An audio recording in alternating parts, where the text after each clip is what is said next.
ये UP PCS 1 का paper है।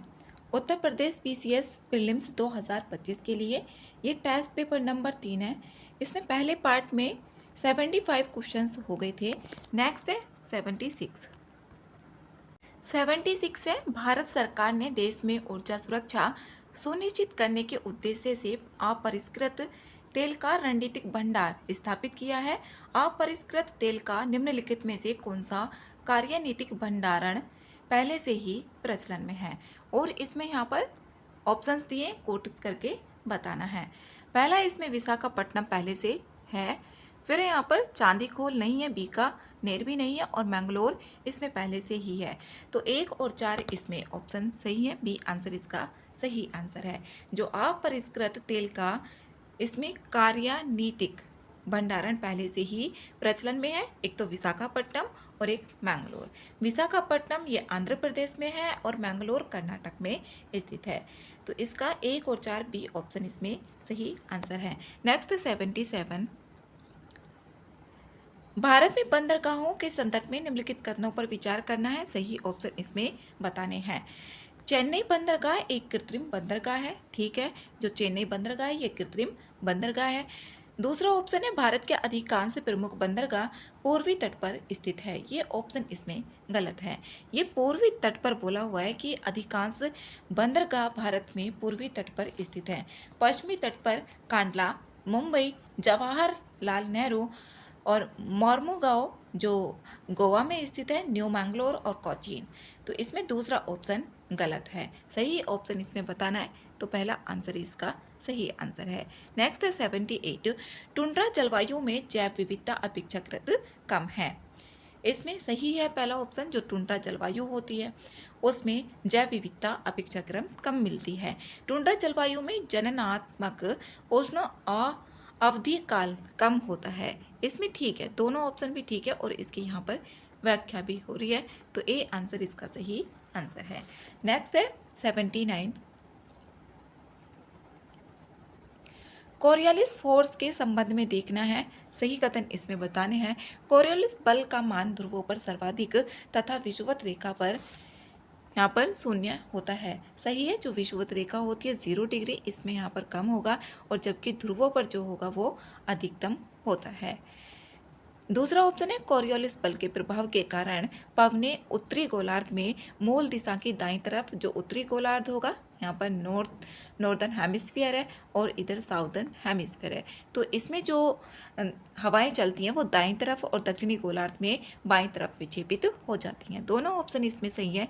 सी आंसर इसका सही आंसर है। क्वेश्चन नंबर 18, निम्नलिखित कथनों पर विचार करना है और इसमें जो पूछा गया है कौन से सही नहीं है, ये पूछा गया है। इसमें बाकी का बाद वाला जो पार्ट है वो नहीं है। पहला ऑप्शन है, पटकाई बुम हिमालय पर्वत प्रणाली का हिस्सा नहीं है, तो ये ऑप्शन गलत है।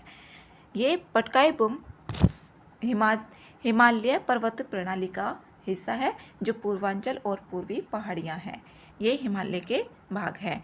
मणिपुर को मोलासिस बेसिन के रूप में जाना जाता है, ये ऑप्शन गलत है। मिजोरम को जाना जाता है, ना कि मणिपुर को जाना जाता है।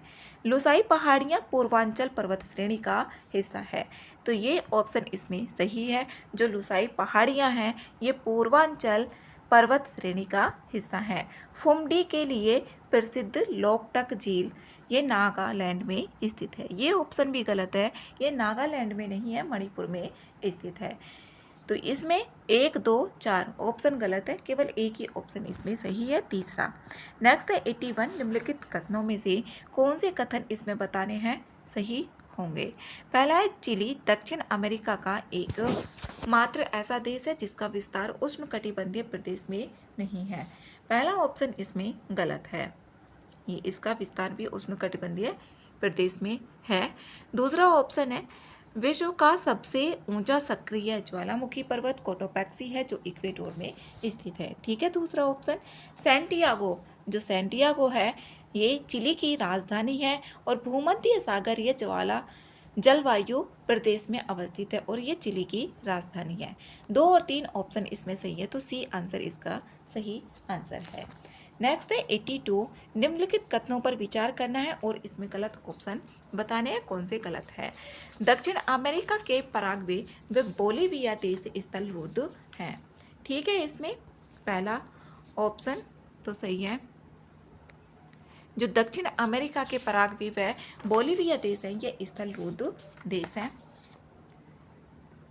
दूसरा ऑप्शन है विश्व की सबसे ऊंची नौगम्य झील टीटीकाका है जिसका विस्तार बोलिविया से पराग्वे तक है। ये ऑप्शन इसमें गलत है। बोलिविया और पेरू में है ये, ना कि ये पराग्वे में है। तीसरा ऑप्शन है गल्पागोस। जो गल्पागोस है ये आइलैंड पर यूएसए का नियंत्रण है।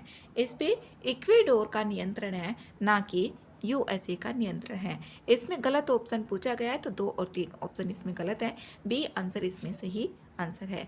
नेक्स्ट है 83, इसमें सही ऑप्शन बताने हैं। अब पॉइंट निमो की बात करें तो ये पृथ्वी पर सबसे निर्जन स्थान है। ठीक है। दूसरा ऑप्शन है वालांग भारत का पूर्वोत्तर शहर है, ये भी ठीक है। रूसी कुलिया तट ये कछुओं के लिए प्रमुख नेस्टिंग साइट है। ठीक है, तीनों ऑप्शन सही है। सी आंसर इसका सही आंसर है। 84 है निम्नांकित में से कौन सुमेलित नहीं है। जनजाति दी गई है और इधर यहाँ पर निवास क्षेत्र दिए गए हैं। इसमें बोरो ये कॉन्गो बेसिन की नहीं है। जो बोरो जनजाति है ये पश्चिमी अमेजन बेसिन की है, ना कि कॉन्गो बेसिन की है।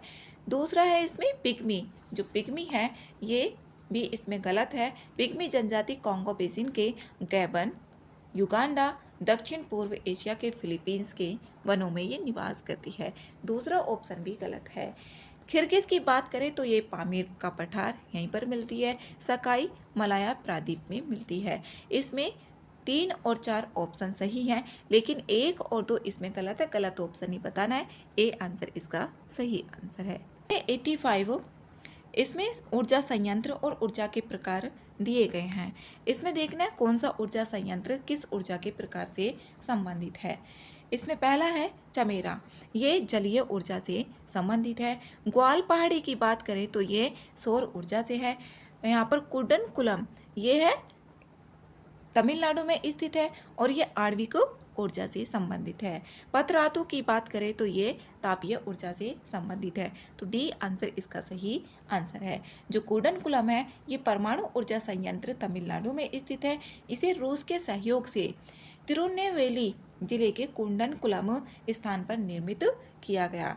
और चमेरा ऊर्जा की बात करें तो ये जलीय ऊर्जा से संबंधित है। इसे हिमाचल प्रदेश के चंबा जिले में रावी नदी पर स्थित किया गया था।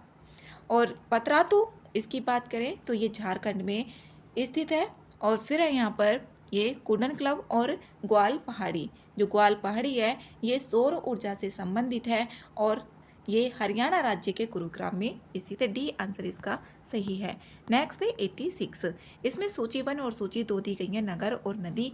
इसमें मिलान करके बताना है कौन सा सही है। इसमें पेरिस की बात करें तो पेरिस जो होगा ये सीन नदी के किनारे पर है। किनशासा, इसमें किनशासा है जायरे नदी। बैंकॉक यहाँ पर चाओ फ्राया और असनसियान ये पराग्वे नदी के किनारे पर है। तो सी आंसर इसमें सही आंसर है। 87 है निम्नलिखित कथनों में से देखना है कौन सा सही नहीं है। गलत ऑप्शन इसमें बताना है। पहला ऑप्शन इसमें देखिए ओसाका। जो ओसाका है ये वस्त्र उद्योग से ही संबंधित है। योकोहामा ये पोत निर्माण से ही संबंधित है। ठीक है, योकोहामा और ये जापान में है।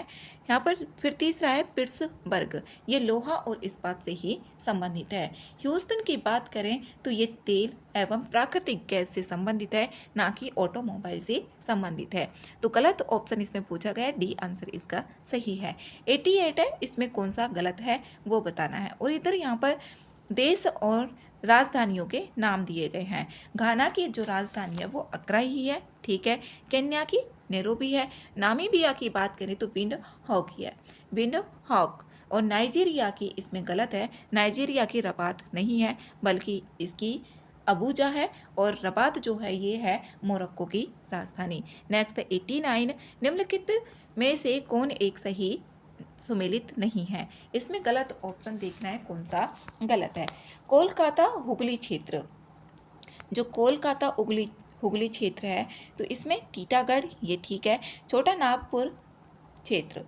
नागपुर क्षेत्र ये औद्योगिक क्षेत्र शिवकाशी में नहीं है, ये मदुरई, कोयम्बटूर, बेंगलुरु औद्योगिक क्षेत्र में आता है, तो ये ऑप्शन इसमें गलत होगा। बी आंसर इसका सही है। नेक्स्ट है 91, इसमें कथन 1 और कारण दिया गया है। इसमें देखना है कौन सा कथन सही है। कथन है जल संरक्षण में अपशिष्ट जल का पुनर्प्रयोग एक महत्वपूर्ण कदम है और यह अपशिष्ट की बजाय एक संसाधन है। सही है इसमें पहला ऑप्शन, अपशिष्ट जल का पुनः प्रयोग लागत एवं जल प्रदूषण में कमी लाता है, ये भी सही है और इसकी यहाँ पर व्याख्या भी हो रही है। इसमें यहाँ पर ए ऑप्शन ही सही है। नेक्स्ट है 92, सूची 1 और सूची 2 दी गई है, इधर अभ्यारण्य और राज्य दिए गए हैं, मिलान करके बताना है कौन सा इसमें सही है। इसमें शरावती घाटी की बात करें तो ये कर्नाटक में स्थित है और सतकोसिया गार्ज ये ओडिशा में स्थित है। भगवान महावीर ये गोवा में स्थित है, भगवान महावीर, और ब्रोटन द्वीप ये गुजरात में स्थित है, तो सी आंसर इसका सही आंसर है। नेक्स्ट 93, जंतुओं में कीट सबसे अधिक समृद्ध जातीय वर्ग समूह है, इसमें सही ऑप्शन बताने हैं। पहला सही है। दूसरा ऑप्शन है विश्व में कवक जातियों की कुल संख्या मछलियों, उभयचरों, सरीसृपों और स्तनधारियों से अधिक है। विश्व में जो कवक जातियों की कुल संख्या है वो मछलियों, उभयचर और सरीसृप स्तनधारियों से अधिक है। दोनों ऑप्शन इसमें सही है, सी आंसर करेक्ट हो। नेक्स्ट है 94, इसमें सूची 1 और सूची 2 दी गई है, मिलान करके बताना है। पक्षी विहार और इधर राज्य दिए गए हैं। इसमें यहाँ पर सुल्तानपुर है, लगेगा कि उत्तर प्रदेश में है, जबकि ये हरियाणा में स्थित है। इसमें नवाबगंज की बात करें तो ये उत्तर प्रदेश में है, और कुलिक जो कुलिक है ये है पश्चिम बंगाल, उत्तर दिनाजपुर में, ये पश्चिम बंगाल में, तो इसका ये होगा। अत्तीवेरी जो अत्तीवेरी है ये कर्नाटक में स्थित है, तो 2 1 3 4 2 1 3 4 इसका आंसर होगा। 2 1 3 4 ए ऑप्शन ही सही है। नेक्स्ट 95, जनसंख्या पिरामिड के संदर्भ में देखना है, इसमें सही ऑप्शन भी बताने हैं। पहला ऑप्शन है इसका, यह किसी देश की जनसंख्या संगठन का अध्ययन करने की एक विधि होती है। ठीक है, जनसंख्या पिरामिड में बच्चों की संख्या 15 वर्ष से कम और ऊपरी भाग में वृद्धों की जनसंख्या 65 वर्ष से अधिक निचले भाग में दिखाई जाती है। गलत है, इसमें जो जनसंख्या पिरामिड का आकार होता है उस विशिष्ट देश में रहने वाले लोगों की कहानी बताता है। जैसे बच्चों की संख्या 15 वर्ष से निचले हिस्से में होगी, और जबकि जो वृद्ध होंगे 65 वर्ष से अधिक वो ऊपरी पार्ट में होंगे। इसमें मृतकों की संख्या को दर्शाता है। तीसरा ऑप्शन है, यदि देश में केवल जन्म दर ऊंची होगी तो जनसंख्या पिरामिड उतना ऊपर तीव्रता से संकरा हो जाता है, ये ऑप्शन गलत है। जैसे एक देश है और उसमें जनसंख्या, यहाँ पर बोला है कि जनसंख्या पिरामिड ऊपर तीव्रता से संकरा होता है, संकरा नहीं होगा, ये आधार इसका चौड़ा होगा और मृत्यु दर दोनों ही इसमें ऊंचे होते हैं। ऊपर जो होगा तीव्रता से वो संकरा होता है, इसमें ये गलत है। तीसरा ऑप्शन भी, तो सही ऑप्शन इसका ए ऑप्शन ही सही है।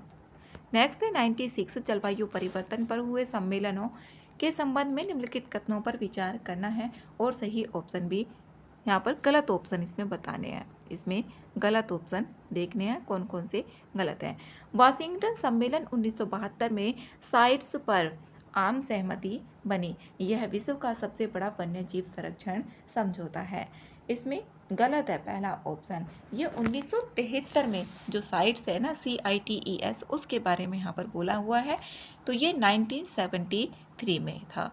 पहला ऑप्शन गलत है। वियना कन्वेंशन के तहत 16 सितंबर को अंतर्राष्ट्रीय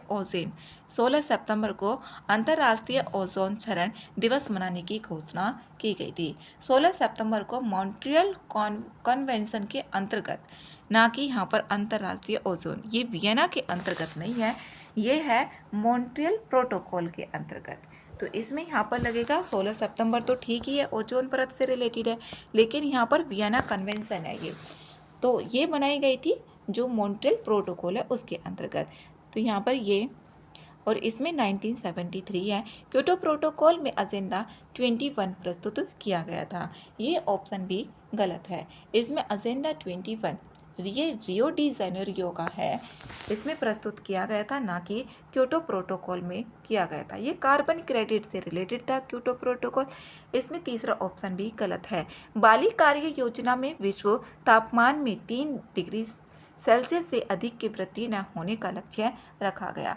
ये जो बाली कार्य योजना है उसमें विश्व तापमान में 2 डिग्री सेल्सियस से अधिक वृद्धि न होने का लक्ष्य रखा गया था। इसमें सभी ऑप्शन गलत हैं, तो डी आंसर इसका सही आंसर होगा। नेक्स्ट है 97, खेती में बायोचार का क्या उपयोग होता है, और सही ऑप्शन इसमें बताने हैं। बायोचार ऊर्ध्वाधर खेती जो वर्टिकल फार्मिंग में वृद्धि कर माध्यम के अंश के रूप में प्रयुक्त किया जा सकता है। ठीक है, जब बायोचार वृद्धि कर माध्यम के अंश के रूप में प्रयुक्त किया जाता है तो वह नाइट्रोजन यौगिकीकरण सूक्ष्म जीवों की वृद्धि को बढ़ाता है। इसमें छोटे छोटे जीव जो होंगे वो बढ़ते हैं। तीसरा ऑप्शन है जब बायोचार वृद्धि कर माध्यम के अंश के रूप में प्रयुक्त किया जाता है तब वह उस वृद्धि कर माध्यम से जल धारण क्षमता को अधिक लंबे समय तक बनाए रखने में सहायक होता है। ये ऑप्शन भी सही है, तीनों ऑप्शंस करेक्ट है, तो डी आंसर करेक्ट होगा। नेक्स्ट है 98, सूची 1 और सूची 2 इसमें दी गई है। इधर राष्ट्रीय उद्यान और राज्य दिए गए हैं, इसमें मिलान करके देखना है। इसमें यहाँ पर देखें तो सिरोही जो सिरोही है ये है मणिपुर में स्थित, सिरोही मणिपुर में है, और गुइंडी जो गुइंडी है ये है तमिलनाडु में स्थित। बेतला की बात करें ये झारखंड में है। इंतान की ये नागालैंड में स्थित है। इसका आंसर 3, 1, 4, 2 सी आंसर करेक्ट है। नेक्स्ट है 99 है नाको एक एजेंसी है जिसका संबंध ये एड से संबंधित है। जो नाको है इसका संबंध एड से संबंधित है। नेक्स्ट है इसमें जो नाको है भारत के स्वास्थ्य एवं परिवार कल्याण मंत्रालय के एक प्रभाग के रूप में 1992 में इसको 1992 में स्थापित किया गया था, और ये HIV एड्स नियंत्रण कार्यक्रम के संचालन से संबंधित है। नेक्स्ट है 100 है, इसमें कौन सा तंत्र सही सुमेलित नहीं है। इसमें ग्रीन हाउस गैस और इतर स्रोत दिए गए हैं। कार्बन डाइऑक्साइड की बात करें तो इसमें थर्मल पावर स्टेशन इससे संबंधित है। क्लोरोफ्लोरोकार्बन जो क्लोरोफ्लोरोकार्बन होती है ना CFC ये ऑटोमोबाइल से रिलीज नहीं होती। ये रेफ्रिजरेटर और जो AC होते हैं वातानुकूलित यंत्र होते हैं शीत कारक के रूप में प्रयोग किया जाता है, उनसे रिलीज होती है, ना कि ऑटोमोबाइल से रिलीज होगी। बी आंसर इसका सही आंसर है। 101 है निम्नलिखित में से कौन सा सही सुमेलित नहीं है। इसमें गलत ऑप्शन देखना है। पारिस्थितिकीय विज्ञानों का केंद्र ये बेंगलुरु में ही है, और भारतीय वन्य जो प्राणी संस्थान है ये देहरादून में है। भारतीय वन प्रबंधन संस्थान ये कोलकाता में स्थित नहीं है, बल्कि ये है भोपाल में, ये भोपाल में स्थित है। तो सी आंसर इसमें गलत होगा, गलत ऑप्शन पूछा गया है। इसमें जो भारतीय वन प्रबंधन संस्थान है ये भोपाल में स्थित है, ना कि कोलकाता में। और इसमें हिमालय पर्यावरण एवं विकास का गोविंद वल्लभ पंत जो संस्थान है ये अल्मोड़ा उत्तराखंड में ही स्थित है। 102 है कार्बन क्रेडिट के संदर्भ में निम्नलिखित में से कौन सा सही नहीं है। इसमें यहाँ पर गलत ऑप्शन बताना है। स्वच्छ विकास तंत्र के रूप में ये जाना जाता है। यहाँ से कई बार क्वेश्चन आए हुए हैं क्योटो प्रोटोकॉल यहाँ पर कार्बन क्रेडिट से संबंधित, तो इसमें स्वच्छ तंत्र के रूप में इसको जाना जाता है, सही है। इनका कारोबार किया जा सकता है क्योंकि यह उत्सर्जन व्यापार दृष्टिकोण पर आधारित है। ठीक है, एक carbon credit 2 metric ton carbon dioxide के बराबर होता है। इसमें गलत है ये ऑप्शन। जो एक कार्बन क्रेडिट होता है 1 मीट्रिक टन कार्बन के बराबर होता है, ना कि इसमें 2 के होता है। तो सी आंसर इसमें गलत है, सी सही होगा। 103 है निम्नलिखित में से कौन सा सही है। इसमें सही ऑप्शन पूछे गए हैं। वन्यजीव अभयारण्यों की तुलना में राष्ट्रीय उद्यानों में सुरक्षा का स्तर अधिक होता है। जो वन्य जीव अभयारण्य होते हैं उनकी तुलना में राष्ट्रीय उद्यानों में सुरक्षा का स्तर ज़्यादा होता है। ठीक है, राष्ट्रीय उद्यान और वन्य जीव अभयारण्य अलग अलग कानूनों द्वारा सृजित किए जाते हैं। ऐसा नहीं है, जो 1972 है, 1972 वन्य जीव संरक्षण अधिनियम, उसके तहत ही दोनों का किया जाता है। दूसरा ऑप्शन गलत है, पहला ऑप्शन सही है। ए आंसर इसका सही आंसर है। 104 है, निम्नलिखित में से कौन रेगिस्तान पारिस्थितिकीय तंत्र की विशेषताएं हैं? सही कथन इसमें बताना है। पहला ऑप्शन है पौधों में पत्तियां न होना या आकार में छोटा होना। ये सही है। जो रेगिस्तान है वहाँ पर छोटे छोटे पौधे पाए जाते हैं क्योंकि उनको पानी नहीं मिल पाता है और उनकी जड़ें बहुत दूर दूर तक चली जाती हैं पानी की तलाश में। जड़ प्रणाली सुविकसित नहीं होना, यहाँ पर दूसरा ऑप्शन इसमें गलत है। जो मरुस्थलीय पौधे होते हैं ये अधिकांशतः झाड़ियों के रूप में होते हैं और इनकी जड़ प्रणाली सुविकसित तथा जल प्राप्ति के लिए व्यापक विस्तृत हो जाती हैं। जड़ तो होती है ना विकसित। तो यहाँ पर है पशु और पक्षियों के पैर सामान्यतः लंबे होना, ये भी ठीक है। यहाँ पर पशु और पक्षियों के जो पैर होंगे वो लंबे मिलेंगे। तो 1 और 3 ऑप्शन इसमें ठीक है, बी आंसर सही है। नेक्स्ट है 105 वन्य जीव संरक्षण अधिनियम 1972 की सूची 1 के तहत निम्नलिखित में से कौन सा जीव पूर्णतः संरक्षित नहीं है? इसमें कौन सा पूर्णतः संरक्षित नहीं है? ग्रेट इंडियन बस्टर्ड भी है, गैंडा भी है, शेर जैसी पूंछ वाला बंदर भी है और भौंकने वाला हिरण इसमें नहीं है। तो इसमें डी ऑप्शन ही करेक्ट होगा 1972 की अनुसूची 1 में। बाकी के ये जो 3 है ना, ये तीनों इसमें शामिल है अनुसूची 1 में। नेक्स्ट है 106 सूची 1 और सूची 2 दिए गए हैं, इसमें मिलान करके बताना है कि कौन सा किससे संबंधित होगा। इसमें पहला ऑप्शन है जैसे स्टेथोस्कोप। जो स्टेथोस्कोप है इससे यहाँ पर हृदय की ध्वनि सुनने के लिए किया जाता है, इसमें यहाँ पर पहले का तीसरा होगा। फिर यहाँ पर स्फिग्नोमैनोमीटर, स्फिग्नोमैनोमीटर इससे रक्तचाप मापने के लिए किया जाएगा। और लक्स मीटर जो होती है प्रकाश की तीव्रता मापने के लिए किया जाता है। ये प्रकाश की तीव्रता कैरोटोमीटर सोने की शुद्धता का पता लगाने के लिए किया जाता है। तो सी आंसर इसका सही आंसर है। 107 है दूरदृष्टि दोष वाले व्यक्ति के संबंध में निम्नलिखित कथनों में से कौन सा सही नहीं है? इसमें गलत ऑप्शन बताना है। पहला व्यक्ति दूर के पिंडों को स्पष्ट देख सकता है, सही है।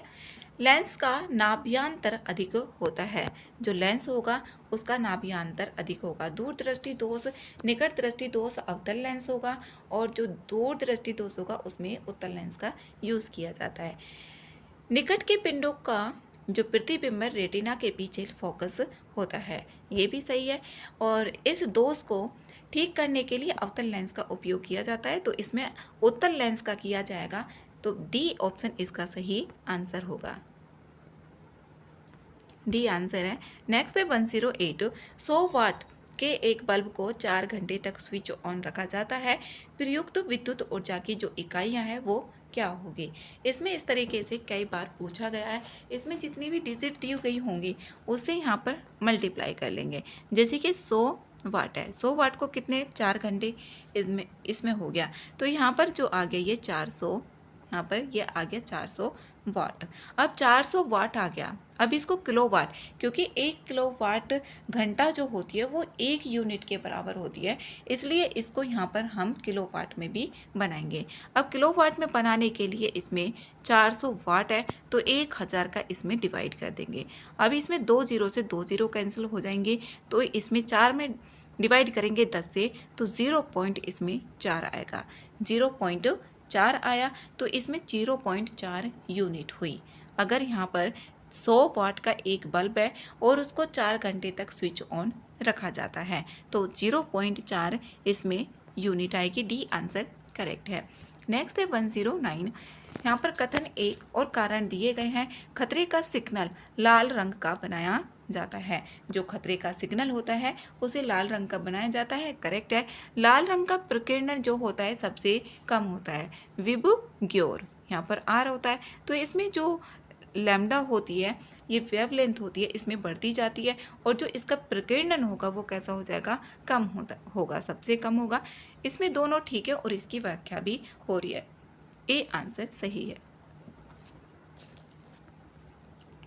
नेक्स्ट है 110, ब्लूटूथ तकनीक अनुमति देती है। ये देती है उपकरणों के बीच जो वायरलेस संचारण होता है उसको देती है। डी आंसर करेक्ट है। नेक्स्ट है 111, निम्न में से कौन सुमेलित क्रम में है। इसमें सुमेलित करके बताना है। रेडियम की बात करें तो इसमें यहाँ पर मैडम क्यूरी से संबंधित है, पेनिसिलिन ये अलेक्जेंडर फ्लेमिंग से, और यहाँ पर चेचक एडवर्ड जेनर, एक्सरे डब्ल्यू के रोंटजैन। तो इसमें ए ऑप्शन ही इसका सही है। नेक्स्ट है 112, सूची 1 और सूची 2 दी गई है, इसमें मिलान करके बताना है कौन सा सही होगा। इसमें देखें यहाँ पर उष्मा तथा विद्युत का सर्वोत्तम, इसमें चांदी ये चांदी से रिलेटेड होगा। सबसे अधिक मात्रा में पाई जाने वाली धातु, जो सबसे अधिक मात्रा में पाई जाने वाली धातु है वो है एल्यूमिनियम। सबसे अधिक लचीली तथा पीट कर बढ़ाई जाने वाली धातु होती है वो होती है स्वर्ण। इसको बहुत पतला तार बनाया जा सकता है जो सोना होता है, और उष्मा का न्यूनतम संचालक होता है ये सीसा होता है। तो इसमें आंसर होगा 4 होगा, फिर 3 होगा, और फिर 1 और फिर 2। 4 3 1 2, 4 3 1 2 डी में आ रहा है। डी आंसर इसका सही आंसर। नेक्स्ट है 113, कथन और कारण दिए गए हैं। विटामिन B12 यकृत में लगभग 3 से 5 वर्षों तक संग्रहित रहता है। ठीक है, जो विटामिन B12 है इसको साइनोकोबालामिन के नाम से भी जाना जाता है, और ये यकृत में 3 से 5 वर्षों तक संग्रहित रहता है। विटामिन B12 जल में विलय होता है। ठीक है, क्योंकि विटामिन B और C जो होती हैं ये दोनों जल में घुलनशील होती हैं। दोनों ऑप्शन इसमें सही है, लेकिन व्याख्या नहीं हो रही है क्योंकि ये अलग बात बोल रहा है और ये अलग बात बोल रहा है, तो इसका बी आंसर करेक्ट होगा। नेक्स्ट है 114, नीचे दिए गए पौधों और उनके खाद्य भाग के युग्मों में कौन सा सही नहीं है। इसमें गलत ऑप्शन बताना है कौन सा गलत है। इसमें यहाँ पर देखें, अदरक ये प्रकंद है, ठीक है, प्याज मांसल पर्ण है। आलू की बात करें तो आलू इसमें मूल नहीं होता है, जबकि आलू खाने वाला जो भाग होता है इसको कंद या रूपांतरित तना बोला जाता है, तो सी आंसर इसमें गलत होगा। 115, निम्नलिखित में से किन बहुलकों का उपयोग बुलेट प्रूफ वस्तुओं को बनाने में किया जाता है। इसमें केवलर का किया जाता है, बुलेट प्रूफ का, और ग्लिप्टाल इसका नहीं किया जाता, लेक्सान का भी किया जाता है। इसमें 1 और 3 ऑप्शन आ रहा है सी में, सी आंसर इसका सही आंसर होगा। इसमें केवलार और जो लेक्सान होते हैं ये बहुलक का उपयोग बुलेट प्रूफ शीशा, DVD, किचन के बर्तन आदि में किया जाएगा, और जबकि जो ग्लिप्टाल होता है ना ये एक थर्मोसेटिंग प्लास्टिक होती है। इसमें पूछा जा सकता है अलग से, ये थर्मोसेटिंग प्लास्टिक होती है, इसमें तन्यता नहीं होती है। इसका इस्तेमाल पेंट बनाने में किया जाएगा, जो पेंट होता है ना उसमें बनाने में किया जाएगा ग्लिप्टॉल का प्रयोग, जबकि केवलार और लेक्सान का प्रयोग बुलेट प्रूफ वस्तुओं को बनाने में किया जाता है। नेक्स्ट है 116, इसमें सूची 1 और सूची 2 दी गई है, पदार्थ और अनुप्रयोग। इसमें नीला थोता, इसकी बात करें, जो नीला थोता है ये है यहाँ पर कवकनाशी से रिलेटेड। इयोसिन ये स्याही से रिलेटेड होता है, तो इसमें लाल स्याही से रिलेटेड होगा। ये सिल्वर आयोडाइड कृत्रिम वर्षा से रिलेटेड होता है। जिंक फास्फाइड ये रोडेंट नाशी कृतंकनाशी से संबंधित होता है, तो इसमें आंसर होगा 2 3 1 4, सी आंसर करेक्ट है। 117, गाय का दूध पीले सफ़ेद रंग का होता है, पीले सफ़ेद रंग का होगा, ठीक है, और इसका कारण क्या होता है। इसमें कैसीन और कैरोटीन के कारण ये होता है, सी आंसर इसमें सही है, कैसीन और कैरोटीन के कारण। नेक्स्ट है 118, सूची 1 और सूची 2 इसमें दी गई है, मिलान करके बताना है कौन सा सही होगा। प्लेग की बात करें तो ये जीवाणु है, एड्स इसमें ये विषाणु होता है, गंजापन ये कवक होता है, मलेरिया प्रोटोजोआ से संबंधित होता है, तो डी आंसर इसका सही है। 119 है, मानव तंत्र में प्रतिऑक्सी कारकों का कार्य क्या है। जो ऑक्सीकारक है उनका कार्य बताना है। यह मुक्त मूलकों के प्रभाव से कोशिकाओं को बचाते हैं। जो मुक्त मूलक होते हैं उसके प्रभाव से कोशिकाओं को बचाएंगे। सी आंसर इसमें सही है। जो मानव तंत्र में प्रति ऑक्सीकारक है उनका कार्य इसमें पूछा गया है। सी ऑप्शन सही है। नेक्स्ट है 120 निम्न में से एक सही नहीं है। इसमें गलत बताना है। कौन सा रोग कौन सी फसल से संबंधित नहीं है। इसमें धान का देखें तो उकटा रोग इसमें नहीं होता है, तो इसमें पहला ऑप्शन ही गलत है। जो उकटा रोग होता है ये दलहनी और तिलहनी फसलों का रोग होता है, तो ए आंसर करेक्ट है। जबकि सरसों में ये सफ़ेद गैरुई होता है, और बाजरा की बात करें तो कड़ुआ होता है, और मूंगफली में ये टिक्का रोग होता है। ए आंसर सही है। नेक्स्ट है 121 सूची 1 और सूची 2 इसमें दी गई है। इसमें पहला जो होगा ये है भज, इससे रिलेटेड है। कोलेस्ट्रॉल का देखें तो ये है अंड पीतक से, और एट्रोपिन है अल्केलाइड, इंसुलिन अग्नाशय से रिलेटेड है, तो ए आंसर ही इसका सही आंसर है। नेक्स्ट है 122 सूची 1 और सूची 2 दी गई है। इसमें देखना है, मिलान करके इसमें बताना है कि कौन सा इसमें सही ऑप्शन है। पहला ऑडियोग्राम, जो ऑडियोग्राम है ये कान से संबंधित होता है, ना कि हृदय से संबंधित होता है। हृदय से ईसीजी होता है। दूसरा है ईईजी, जो ईईजी होता है ये यहाँ पर मस्तिष्क से संबंधित नहीं होता है। इसमें ईसीजी का बोला हुआ है, ईईजी होता है मस्तिष्क से संबंधित। इसमें फिर है ईईजी, ये कान से संबंधित नहीं होता है। कान से जो संबंधित होता है वो ऑडियोग्राम होता है। मैमोग्राम ये वक्ष से होता है रिलेटेड, तो डी आंसर इसका सही है। मैमोग्राम वक्ष से रिलेटेड होगा। नेक्स्ट 123 सूची 1 और सूची 2 इसमें दी गई है। मिलान करना है। हड्डियों में जो उपस्थित यौगिक होता है वो कैल्शियम फास्फेट होता है। कैल्शियम फास्फेट पहले का चौथा होगा। सिरका में उपस्थित ये एसिटिक एसिड होता है, और दूध का खट्टा होना ये लैक्टिक एसिड की वजह से, और जो फलों का पकना होगा वो एथिलीन की वजह से होगा। तो इसमें जो ऑप्शन होगा पहले 4 आएगा, फिर उसके बाद आएगा 3, 4 3, फिर यहाँ पर आएगा 1 और 2, 4 3 1 2, 4 3 1 2 डी में आ रहा है। डी आंसर करेक्ट है। नेक्स्ट है 124 रेड रिबन एक्सप्रेस चलता फिरता दृश्य साधन है। ये किससे रिलेटेड है? ये एड्स हेतु जागरूकता से संबंधित है। जो रेड रिबन एक्सप्रेस है ये एड से संबंधित है। नेक्स्ट है 125 है। कौन सा हार्मोन लड़ो और उड़ो हार्मोन कहलाता है? ये एड्रीनेलिन कहलाता है। बी ऑप्शन इसका सही है। ये कई बार क्वेश्चन पूछा गया भी है। नेक्स्ट है 126। यहाँ पर जनगणना 2011 के अनुसार देखना है। 4 जिलों की औसत साक्षरता दर का अवरोही यहाँ पर क्रम बताना। अवरोही क्रम मतलब कि घटता हुआ क्रम बताना है। इसमें सबसे पहले जो सबसे ज़्यादा होगी वो, और सबसे कम बाद में आएगा। तो इसमें यहाँ पर ये गौतम बुद्ध नगर, ठीक है, फिर कानपुर नगर की है, औरैया, और फिर है इटावा।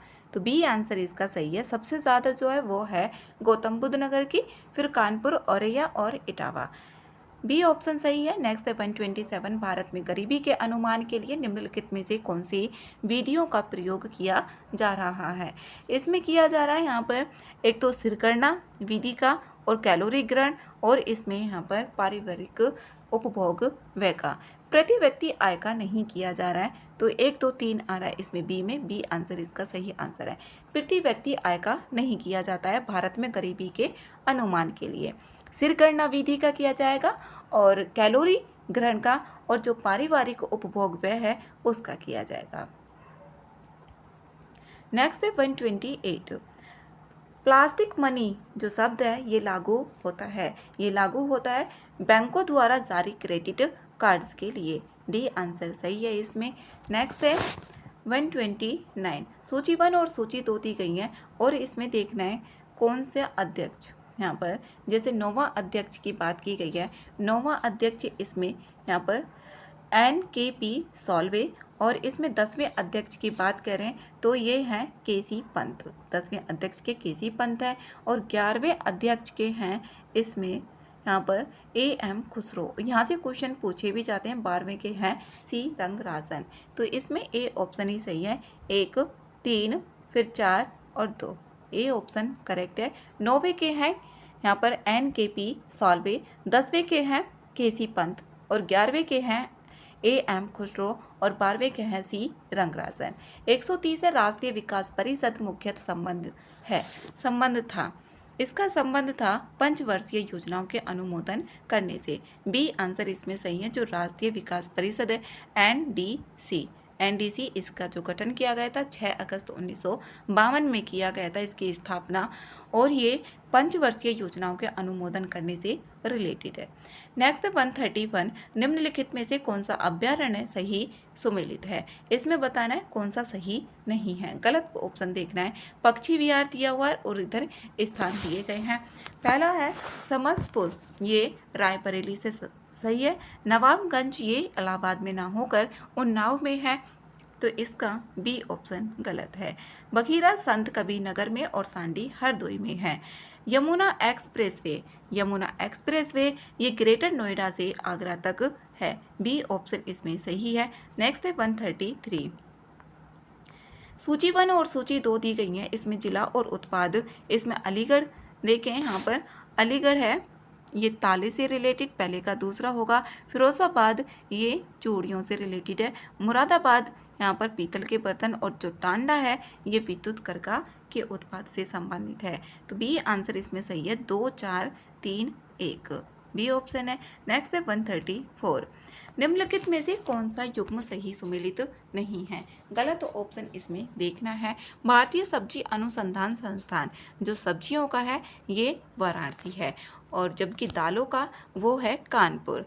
केंद्रीय उपोष्ण उद्यान अनुसंधान संस्थान ये श्रीनगर में ना हो करके ये है लखनऊ में स्थित। जो केंद्रीय उपोष्ण उद्यान अनुसंधान है ये श्रीनगर में नहीं है, ये है लखनऊ में।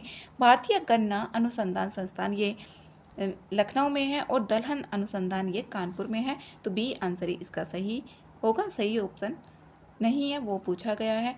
135 है यूपी विधानसभा के प्रथम अध्यक्ष थे। जो यूपी विधानसभा इसके प्रथम अध्यक्ष कौन थे वो पूछा हुआ है। तो पुरुषोत्तम दास टंडन थे। बी आंसर सही है। 136 है निम्नलिखित कथनों पर विचार करना है। सही ऑप्शन इसमें बताने हैं। राजकोषीय घाटा सरकार के कुल व्यय और कुल राजस्व के बीच का अंतर होता है। कुल व्यय मतलब कि कितना तो खर्च कर दिया और कितना आया पैसा, उसके बीच का अंतर होगा, जिसमें उधारी शामिल नहीं होती है। इसमें उधारी शामिल नहीं होती है। जैसे कि जो प्राइमरी डेफिसिट होता है ना, प्राइमरी डेफिसिट होता है फिस्कल डेफिसिट और माइनस की इंटरेस्ट पेमेंट के होता है।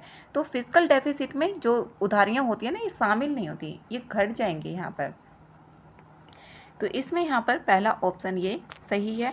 दूसरा ऑप्शन है प्राइमरी जो घाटा होगा राजकोषीय घाटे से भुगतान घटाने पर ये मिलता है। ठीक है, जो प्राइमरी डेफिसिट होता है, प्राइमरी डेफिसिट को ही प्राथमिक घाटा बोलते हैं। ये फिस्कल डेफिसिट माइनस के इंटरेस्ट पेमेंट को इसमें घटा दिया जाएगा, तो यहाँ पर प्राथमिक घाटा आ जाता है। उत्तरदायी राजकोषीय नीति में राजस्व व्यय की गुणवत्ता सुधारना एक प्रमुख लक्ष्य होता है। तीनों ऑप्शन इसमें सही हैं, तो डी आंसर इसका सही आंसर होगा। नेक्स्ट है 137 है निम्न कथनों पर विचार करना है और इसमें सही ऑप्शन बताने हैं। पहला है वस्तु और सेवा कर गंतव्य आधारित मूल्य वर्धित कर की प्रकृति रखता है। इसमें सही है पहला ऑप्शन। वस्तु और सेवा कर परिषद केंद्र और राज्यों के बीच दरों तथा नीतिगत समन्वय का मंच है। दूसरा ऑप्शन भी सही है। इनपुट टैक्स क्रेडिट की श्रृंखला करों के दोहरे प्रभाव को बढ़ाती है। जो इनपुट टैक्स होती है ये दोहरे प्रभाव को बढ़ाती नहीं है, जबकि ये घटाती है। तो यहाँ पर 1 और 2 ऑप्शन सही होंगे, तो ए आंसर इसका सही है। नेक्स्ट है 138 है नीति आयोग एक विचार मंच और सलाहकारी संस्था है जिसका ध्यान सहकारी संघवाद पर है। ठीक है, पहला ऑप्शन ये सहकारी संघवाद पर है। नीति आयोग अनिवार्य योजना आवंटन जारी करने की वैधानिक शक्ति रखता है। इसमें कोई वैधानिक शक्ति नहीं है, तो इसमें दूसरा ऑप्शन गलत होगा। ये संविधानेतर है, ना कि इसको वैधानिक या सांविधिक निकाय है। ये शासन सुधार नवाचार और निगरानी मूल्यांकन इसके प्रमुख कार्य क्षेत्र में आते हैं। 1 और 3 ठीक है, ए आंसर इसका सही आंसर है। नेक्स्ट है 139 मनरेगा ग्रामीण परिवार को साल में अधिकतम 100 दिन के गैर कुशल मजदूरी कार्य की कानूनी गारंटी देता है। ये ऑप्शन सही है। इसमें अधिकतम 100 दिनों के लिए बोला गया है और गैर कुशल मजदूरी कार्य की कानूनी गारंटी पर भी बल देता है। ठीक है, अगर यहाँ पर गैर की जगह पर ये कुशल मजदूरी आ जाता तो ये ऑप्शन गलत हो जाता है। ये गैर कुशल के लिए है, तो इसमें पहला ऑप्शन सही है। दूसरा है काम मांगने पर समय पर काम न मिलने पर बेरोजगारी भत्ता प्रावधानित होता है। इसमें भत्ता मिलेगा ही। तीसरा ऑप्शन है योजना पूरी तरह केंद्रीकृत है और ग्राम पंचायत की इसमें कोई भूमिका नहीं है। ये ऑप्शन इसमें गलत है। इसमें ये जो योजना पूरी तरह केंद्रीकृत नहीं है और इसमें जो ग्राम पंचायत होती है इनकी भी हिस्सेदारी होती है। ये जो योजना है इसका क्रियान्वयन ये विकेंद्रीकृत ढांचे के माध्यम से होता है। ग्राम सभा प्राथमिकता तय करती है और ग्राम सभा ही इसमें योजना भी बनाएगी। तो 1 और 2 सही है। ए आंसर इसका सही आंसर है।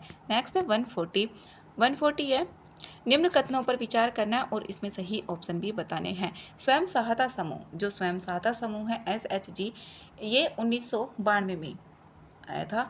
तो इसमें यहाँ पर स्वयं सहायता समूह सामुदायिक बचत और आंतरिक ऋण के माध्यम से गरीब परिवारों के वित्तीय व्यवहार को सुधारते हैं। सही है पहला ऑप्शन। राष्ट्रीय ग्रामीण आजीविका मिशन बैंक लिंकेज को प्रोत्साहित कर उद्यमिता और कौशल को भी बढ़ाता है। सही है, ये बैंक लिंकेज को प्रोत्साहित करता है, उद्यमिता और कौशल को भी ये बढ़ावा देता है। स्वयं सहायता समूह दृष्टिकोण केवल व्यक्तिगत सब्सिडी पर आधारित होता है। ये ऑप्शन इसमें गलत है। ये केवल इसको ही नहीं देता है। 1 और 2 ऑप्शन ठीक है, तो ए आंसर इसका सही आंसर है। नेक्स्ट है 141। इसमें सही कथन बताने हैं। जनसांख्यिकी लाभांश तब उभरता है जब कार्यशील आयु जनसंख्या का हिस्सा बढ़ता है। सही है पहला ऑप्शन। लाभांश अपने आप विकास सुनिश्चित कर देता है। मानव पूंजी में निवेश की आवश्यकता नहीं रहती है। इसमें आवश्यकता होती है मानव पूंजी की। दूसरा ऑप्शन गलत है। शिक्षा, स्वास्थ्य और कौशल में निवेश से ही बड़ी कार्यबल की जो उत्पादकता है वो बढ़ाई जा सकती है। तीसरा ऑप्शन इसमें सही है। 1 और 3 सही है। ए आंसर इसका सही आंसर है। नेक्स्ट है 142। इसमें मानव विकास सूचकांक में जीवन प्रत्याशा, शिक्षा और आय के आयाम शामिल किए जाते हैं। सही है पहला ऑप्शन। इसमें जीवन प्रत्याशा, शिक्षा और आय इसमें शामिल किए जाते हैं। जो यहाँ पर मानव विकास सूचकांक है HDI, और इसे UNDP के द्वारा जारी किया जाता है। 2025 में भारत की रैंक इसमें 130 है। मानव विकास सूचकांक केवल आर्थिक उत्पादन का माप है और सामाजिक परिणामों को नहीं दर्शाता है। ये इसमें दर्शाया जाता है। दूसरा ऑप्शन गलत है। शिक्षा आयाम में औसत अध्ययन अवधि और अपेक्षित अध्ययन अवधि जैसे संकेतक प्रयुक्त होते हैं। पहला और तीसरा ऑप्शन इसमें सही है। ए आंसर करेक्ट है। नेक्स्ट है 143। निम्न कथनों पर विचार करना है और इसमें सही ऑप्शन भी बताने हैं। बहुआयामी गरीबी का आकलन शिक्षा, स्वास्थ्य, शिक्षा और जीवन स्तर में वंचनाओं को संयोजित कर किया जाता है। सही है पहला ऑप्शन। उपभोग आधारित गरीबी रेखा केवल आय पर आधारित होती है और कीमतों के प्रभाव से स्वतंत्र रहती है। ये गलत है। केवल आय पर आधारित नहीं होती है। ये यहाँ पर बहुआयामी दृष्टिकोण वंचनाओं को एक साथ मापकर नीति लक्ष्य निर्धारित करने में मदद करता है। इसमें जो संसाधन आवंटन को लेकर बनाया जाएगा जो भी दृष्टिकोण होगा, उपभोग आधारित माप आय, सुरक्षा और कीमत प्रभाव ये दिखाता है। नीति निर्माण में दोनों दृष्टिकोण पूरक हो सकते हैं। 1 और 3 सही है। ए आंसर इसका सही आंसर है। 144 है। निम्न कथनों पर विचार करना है और इसमें सही ऑप्शंस बताने हैं। पहला ऑप्शन है चालू खाते में माल, सेवाएं, आय और अंतरण से जुड़े लेन देन सम्मिलित होते हैं। पूंजी खाते में प्रत्यक्ष निवेश, पोर्टफोलियो निवेश और बाह्य वाणिज्यिक उधारी जैसी प्रवृत्तियां भी आती हैं। चालू खाते का जो घाटा है पूंजी प्रवाह या विदेशी मुद्रा भंडार से पूरा किया जा सकता है। तीनों ऑप्शन ठीक है, तो डी आंसर इसका सही आंसर है। नेक्स्ट है 145। इसमें सही सुमेलित करके बताना है कौन सा सही होगा। मांग प्रेरित जो मुद्रा स्फीति है वो तब उभरती है जब कुल मांग उत्पादन क्षमता से ऊपर चली जाती है। जो मांग प्रेरित मुद्रास्फीति है, कुल मांग उत्पादन क्षमता से ऊपर चली जाएगी तब ये उभरती है, जो भी डिमांड आधारित इन्फ्लेशन होगी। दूसरा ऑप्शन है लागत प्रेरित मुद्रास्फीति में वेतन, ऊर्जा और कच्चे माल की लागत बढ़ने से कीमतें ऊपर जाती हैं। एक तो वेतन, ऊर्जा और कच्चे माल की जब लागत बढ़ने से कीमतें ऊपर चली जाती हैं। ठीक है, दूसरा ऑप्शन भी। शीर्षक मुद्रास्फीति में वस्तुएं, जो सभी वस्तुएं और सेवाएं आती हैं, जबकि मूल मुद्रास्फीति में कुछ अस्थिर श्रेणियां हटाई जाती हैं। ठीक है, तीनों ऑप्शन इसमें सही है, डी आंसर करेक्ट है। नेक्स्ट है 146, इसमें सही कथन बताने हैं। कौशल विकास का उद्देश्य रोजगार योग्य कौशल प्रदान करना और उत्पादकता बढ़ाना है। इसमें पहला ऑप्शन सही है, जो कौशल विकास होता है उसका उद्देश्य रोजगार योग्य कौशल प्रदान करना है और उत्पादकता भी बढ़ाना है। दूसरा ऑप्शन है मान्यता प्राप्त प्रशिक्षण और प्रमाणन से उद्योग के साथ कौशल का मिलान बेहतर होता है। ठीक है, दूसरा ऑप्शन भी पूर्व अनुभव रखने वालों के लिए पूर्व सीख की पहचान जैसे मार्ग केवल औपचारिक क्षेत्र में लागू होते हैं। ये ऑप्शन इसमें गलत है। इसमें जो पूर्व सीख की पहचान होगी, जैसे ढांचे अनौपचारिक क्षेत्र में कार्यरत कारीगर और श्रमिक के लिए विशेष रूप से ये लाभकारी होते हैं। केवल औपचारिक में ही नहीं होंगे, ये अनौपचारिक क्षेत्र में कार्यरत होते हैं। 1 और 2 ठीक है, ए आंसर इसका सही आंसर है। 147 इसमें सही कथन बताने हैं। स्मार्ट सिटी मिशन का उद्देश्य क्षेत्र आधारित विकास और पेंसिटी उपायों के माध्यम से बेहतर शहरी सेवाएं सुनिश्चित करना है। सही है, पहला ऑप्शन इसमें सही है। प्रौद्योगिकी का उपयोग शासन सुधार, पारदर्शिता और नागरिक भागीदारी बढ़ाने के लिए किया जाता है। ठीक है, मिशन केवल नए शहर बसाने पर केंद्रित है और मौजूदा क्षेत्रों के पुनरुत्थान से असंबद्ध है। ये नए शहर से नहीं है बल्कि पुनरुद्धार से भी संबंधित है। तो इसमें 1 और 2 ठीक है, ए आंसर इसका सही आंसर है। 148 है पंचायतों के राजस्व के निम्न स्रोतों पर ध्यान करना है और इसमें सही विकल्प बताने हैं। पहला ऑप्शन है वित्त आयोग द्वारा स्थानीय निकाय अनुदान। ठीक है, केंद्रीय सहकारी बैंकों से सहायता, जो पंचायतों के राजस्व के स्रोत है उसका देखना है। इसमें केंद्र द्वारा प्रायोजित योजनाओं के लिए आवंटन, इसमें तीसरा ऑप्शन भी सही है। नाबार्ड इसमें नहीं, कोई भूमिका नहीं होती है और राज्य वित्त आयोग का जो आवंटन है वो भी होता है। ए आंसर इसका सही है। नेक्स्ट है 149। 149 है निम्नलिखित समितियों में से किसके मात्र पोषक तत्वों की आवश्यकता आधार पर गरीबी रेखा का निर्धारण किया जाता है। जो मात्र पोषक तत्वों के आधार पर देखना है, केवल पोषक तत्वों के आधार पर ये अलग समिति है। अलग समिति 1977 में आई थी। न्यूनतम आवश्यकता कार्यक्रम और प्रभावी उपभोग मांग 1977 में ये आई थी और इसने रिपोर्ट अपनी 1979 में प्रस्तुत भी की थी। ए आंसर इसका सही है। नेक्स्ट है 150। भाखड़ा नांगल एक संयुक्त परियोजना है, किस किस की है ये? हरियाणा, पंजाब और राजस्थान की है। ए आंसर सही है।